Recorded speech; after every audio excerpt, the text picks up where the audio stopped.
Hello there, you're watching Al24 News Morning Show. Here with us, our special journalist, Mariam. It's been a very long time. Glad to have you back on the show. Good morning, Melissa. Good morning, dear Al24 News viewers. Welcome to your favorite morning show. It's been quite a while since we have gathered here on Al24 News. Indeed. Yes. And it's been a crazy week. A lot has been going on through the whole world. It is. It has been a crazy week with midterm elections, the Taliban further restricting women's social life. We also have Meta mass layoffs and a lot of news going around the world. And this is what we will see in my segment. And of course, we start with the United States. Mariam, could you tell us what is the latest in the midterm elections? Yeah, the midterm elections have been making the headlines and everyone is watching them. All eyes are on the midterm elections. And as votes continue to be counted in the 2022 midterm elections, the results will determine the fate of the Capitol Hill for the remaining 2 years of the Biden administration. The House of Representatives looks set to flip the Republican, but only on a very slim majority. And President Biden expressed he is relieved that his Democratic Party has actually done better than actually what has been than expected. We have seen Donald Trump, while we have seen former President Donald Trump admitted to the midterm results, admitting that the midterm results were actually not very satisfying to him. He was quite disappointed, as always, tweeting about his disappointments, and he's really unhappy with the results. We have seen, Melissa, the Wall Street Journal and New York Times jointly jointly saying that in their journals that Trump is the Republicans' party biggest loser. That's what the two journals said about it. Okay, and when will the results be announced? Okay, so basically the three races remain too close to call whichever party wins. So 2 out of the 3 remaining contests in the state of Arizona, Georgia, and Nevada will ultimately control the Senate, and that will be on Saturday, or perhaps it will take even more days, depending on how the vote count will take for them to show the results. So we really don't know when the results will be shared. Maybe tomorrow evening, or perhaps it will take a little bit more. But why is the midterm vote taking, or the midterm vote counting taking so long in some states? It does quite take some time. How the count is done, its speed varies slightly between from one state to another. Yeah, from a state to another. But the big picture is that counts are taking some extra time in races that are very, very tight. This is why it is actually taken time. Well, some are actually, they find this excuse to say that votes are fraudulent, and they find this gap to criticize the elections, and they always deny the results. Republicans, as we have seen lately, not just lately, but previously with President Donald Trump. Okay, another event has been taking the social media. King Charles III unsuccessfully targeted by egg-throwing protester during New York visit. Yeah, what a crazy incident. We don't get to see this very much. We do not get to see kings thrown eggs at that easily. This is very uncommon, so it's a very surprising event. King Charles III, as we have seen, as the footage shows, and wife Camilla, the Queen Consort, were targets Wednesday of an egg-throwing protester in York while they were doing a traditional visit in York. So the eggs ended up smashing on the ground. Fortunately, they did not hit the royals, and the 23-year-old man who attempted or allegedly hurled them was detained by police. Now, while officers struggled to put him on the ground or bring the man on the ground near the crowd barrier, he actually shouted slogans saying this country was built on the blood of slaves, whereas others jeered him and chanted, "God save the king." The king. And how was the reaction of King Charles? I mean, we've seen videos before. King Charles has some aggressive reactions, especially, I don't know if you've seen the video when he was writing something on the paper and he was angry at the pen. So we would like to know, how did he react on this specific incident? Well, during the incident, or while it happened, we have seen King Charles and Camilla very calm. They did not really react. They carried on their engagement, and as if nothing happened, they continued the engagement. So there was no reaction whatsoever. Aggressive reaction. It was very calm. They carried out normally their engagement in during the traditional visit. Moving on from the UK, we go to Taliban, who banned women from amusement parks. What can you tell us about this? So after the recent restrictions on schools, work life for women, women's movement in Afghanistan, Taliban went further to ban women from accessing amusement parks, in Kabul. So this was when the Morality Ministry decided in a recent restriction that their entrance, women's entrance into public parks, is restricted. However, the ministry did not give any further details. It was not clear how widely the restrictions applied or how they affected a previous rule from the propagation of virtue and prevention of vice. So saying parks must be segregated by gender, and they also they will allow days for women to be assigned in amusement parks. Western governments have said that Taliban needs to reverse its course on women's right for any paths towards formal recognition of the Taliban government. We know that the Taliban are not recognized, and many condemn their actions, many condemn their decisions, how they rule. So it's a bit isolated in the international arena. So the Taliban, what's the reaction of Taliban? What did they say about this? The Taliban always say that they respect women's rights in accordance with their interpretation of the Islamic law, or the Sharia law. That's their justification. That is it.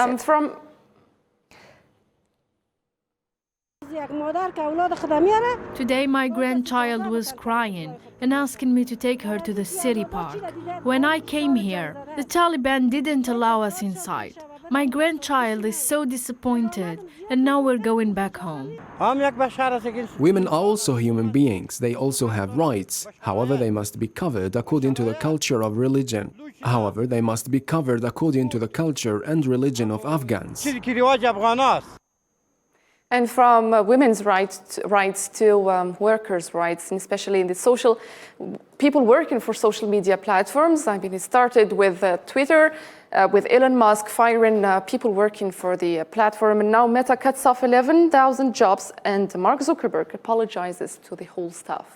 Indeed. So more than 11,000, as you have just said, Meta employees are losing their jobs after mass layoffs were announced Wednesday.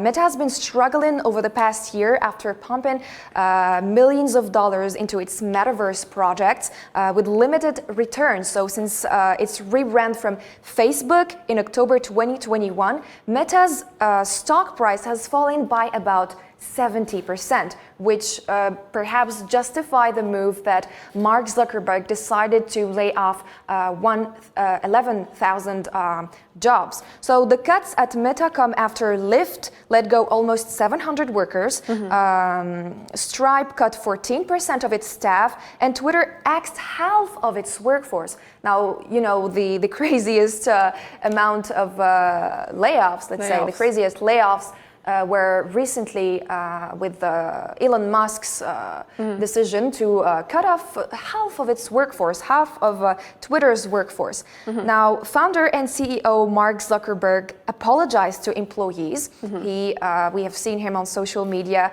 He said that it was his last resort, and that he takes responsibility for what he did. I mean, Mark Zuckerberg certainly apologized for this move, but did he announce what are his next plans after this crazy move? Well, actually, he stressed that the company would shift resources to high-priority investments or high-priority growth areas, such as its AI discovery engine, advertisements, business platforms, as well as its Meta project. So this is what he said.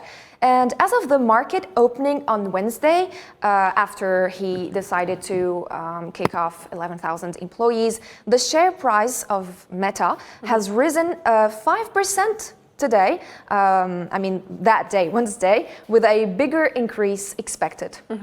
And we end, Mariam, with the European Union asylum applications that have reached a record since 2015, when Syrians sought refuge from the war. Indeed, Melissa. So the EU's asylum agency said that a rise in monthly figures of people seeking refuge in Europe has accelerated, putting further pressure on host countries. We have seen in 2015, during the Syrian war, that a million of refugees fled into Europe, which was the worst refugee crisis, as they describe it. It was very hard for them. But the several hundred thousands of non-European asylum seekers who have arrived in the EU this year dwarf the more than a million who surged into the bloc in 2015. So when you compare the little number of the refugees, the non-European refugees that are seeking shelter in Europe is very small number.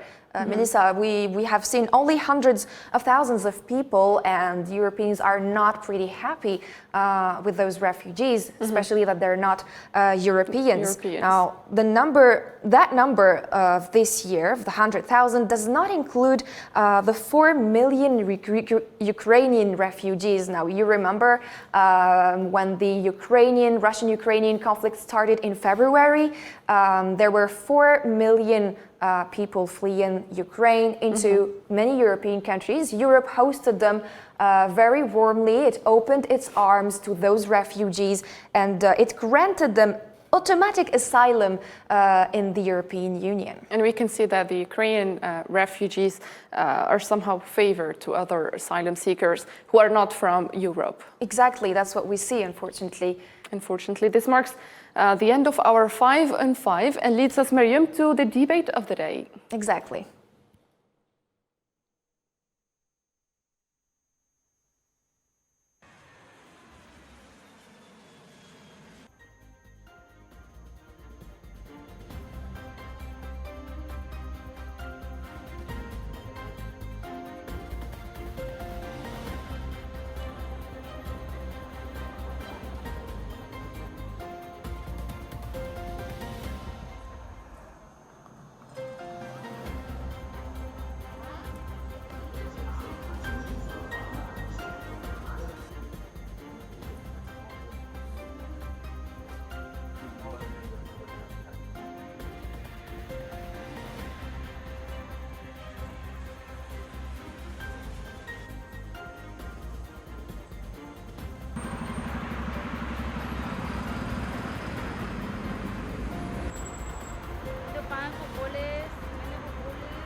Our national freeze on handguns is coming into force.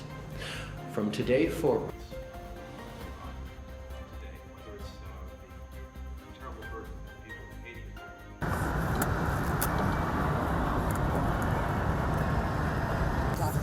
like this is so casual.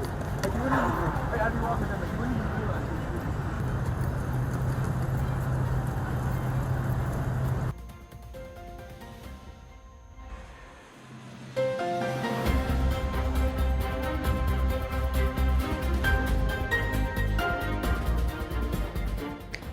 Welcome again to our debate section. Now, today we're going to talk about immigration. As you know, immigration exists since humans existed, but it has been structured after the post-World War II period and during the 50s and 60s, which marked the end of colonization across Asia and Africa. Historically, the process of immigration has been of great social, economic, and cultural benefit to states. However, attitudes towards immigrants differ from a country to another. It has been shown in survey that people worldwide are more likely to want immigration levels in their countries to increase or to stay as is, so rather than to decrease, but at different levels, so, from a country to another. For more in-depth discussion about the topic, we're having Dr. Greg Simmons. Good morning, Dr. Greg. Thank you for accepting the invite. Dr. Simons, in your opinion, what drives people and governments to oppose or favor migration into their countries? Well, it differs and varies a lot. So, for example, it can be geopolitical. So, for example, the influx of Ukrainian refugees into the European Union is considered an example of good mass immigration. Because, I mean, the nature of the geopolitical conflict and the fact that Ukrainians are somewhat seen as being more like Europeans. However, I would say that now this honeymoon phase with Ukrainian refugees is coming to an end because you've got tensions between people, citizens, and those Ukrainian refugees. Now, there is also this idea, and this goes into this whole politics and ideology of liberalism, this idea of multiculturalism, which favours a very mixed society. So, for example, Sweden, when it declared it was a humanitarian superpower, this fits into this liberal ideology. But of course, this conflicts also with the people, because you get a change in the balance in terms of the population, because Sweden was a very homogenous country before that. And I can see, especially once again with liberalism, and this is not just restricted to Europe, but more widely, tend to use immigrants, tend to favour those liberal governments more when it comes to voting. So either the Democrats in the United States, or we can look at even New Zealand with the Labour government, but also France has, the French government has benefited from the votes from immigrants when they are becoming increasingly unpopular with the citizens who are already there. So, I mean, it's very multivariate.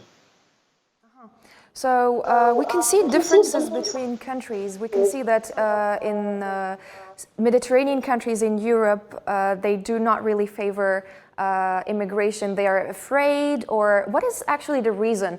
Why are the people and the governments afraid of immigrants, let's say? It's depending, I think, nature of those that are more socially and culturally conservative tend to be a bit more wary of immigrants and, shall we say, unbalancing the balance of society. Whereas those who are more liberally inclined, leftist inclined, they tend to be more open to the idea. And I mean, we can see that, for example, Sweden, Germany versus Hungary or Poland. So you can see these kind of ideological differences between conservative and liberal. I see. So we can see the difference between Europeans. As you said, just in Europe there are different opinions. And when we go to the other continents, we can see that in the United States and Canada, it's really different. You can see that Canada actually seeks to bring more people in. They have a number of people that they want to bring in. We can see also Australia and New Zealand. There are different perspectives with this issue. Yes, I mean, well, Canada is one of the, under Trudeau, is, I mean, like ultra-liberal. So, I mean, it's a very extreme expression of the liberal order. And so this is, yeah, understandable that this course, this multiculturalism is embraced. But, I mean, if we go south of the border, I mean, you've got the divide between the conservative and the liberal. So, I mean, if we go the Democrat-Republican divide between migration, which is more favoured by Democrats, as opposed to building a wall along the Mexican border, which is favoured by the Republicans. So you've got a big divide. Australia, yeah, I mean, they've been quite protectionist. I mean, in terms, they're much harder on immigration, especially this mass migration, which, I mean, has been going for decades. First of all, from the wars of Southeast Asia, such as Vietnam and so forth, and Cambodia and these countries, and continues today with those Afghan refugees and other refugees. And they, I mean, being criticised by many times. They have a very hard regime, and they've been using those Pacific Islands as places to dump refugees in order to prevent them from seeking asylum. So that differs markedly, for example, from New Zealand under Ardern, who is embracing the idea. But I mean, she's more likely to embrace it now, given that, for example, in New Zealand at this current point in time, the Labour government is in serious political trouble. And so you've got these other political considerations that come into it. Exactly, exactly. So people, we know that they migrate for many causes ranging from security, demography, human rights, poverty, and climate change. Now, my question is, how does migration impact the host countries? It impacts in a number of different ways. And most, I think, visible are cultural differences, shall we say. Okay. And this is extremely noticeable in Sweden, because you have these, and France and England and Germany and these European other countries. Because you've got this division of societies. So you've got where the immigrant societies live and where the other rest of society live, and they don't really mix. I mean, Sweden, you've got this issue, very politically sensitive, this idea of no-go zones.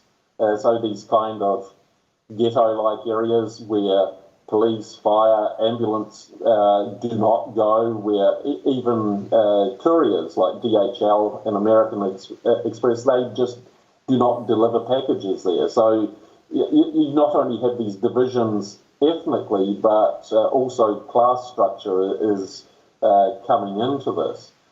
Now, I mean, that's the first phase of it, and it's, if you're in Europe, then this is seen as being un-European, because you've got all of these different inequalities which are in the face of people. But then I think also what is playing increasingly bigger role is the fact that mass immigration costs money. It supports it. So if you're supporting immigrants, you are supporting less. I think we are running out of time. So overall, what is your last word? Does immigration impact countries positively or negatively? Before we wrap up quickly. Well, it's both. I can't say it's one or the other. All right. You're getting an increasingly negative one in Europe. But for example, I mean, Russia you've had a lot of Ukrainian refugees which are going not to Europe but to Russia, and they are assimilating. And so you've got those who assimilate and those who do not. Of course, it's both bad and good. It does have good effects and bad effects, for sure. Thank you for joining us, Mr. Greg Simons. Thank you so much. It was really a great pleasure. And with this, dear viewers, we wrap up our debate section, and we will see you in a bit.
national freeze on handguns is coming into force. From today forward,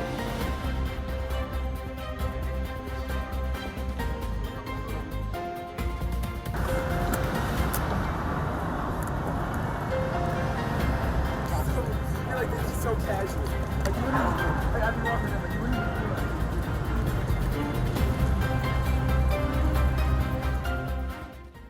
Ladies and gentlemen, we get to the last segment of our morning show, and Miriam, ancient bronze Italian sculptures will rewrite history. Perhaps a find that could change history. 24 well-preserved bronze statues from ancient Tuscan thermal spring have recently been discovered by a team of Italian archaeologists, in Italy of course, in a find which said to rewrite history about the 1st and 2nd century before Christ.